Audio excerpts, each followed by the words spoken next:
Guntur shop employees కాలనీలో వేంచేసి ఉన్న శ్రీ సీతారామ మందిరంలో శ్రీరామనవమి ఉత్సవాలు ప్రారంభమయ్యాయి.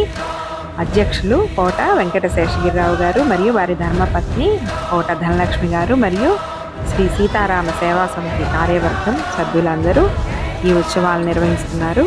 మొదటి రోజు ఈరోజు ఉత్సవమూర్తులకు మరియు మూలమూర్తులకు స్వామివారికి దివ్య అభిషేకం ఎంతో వైభవంగా జరిగింది. అందరూ దర్శించండి.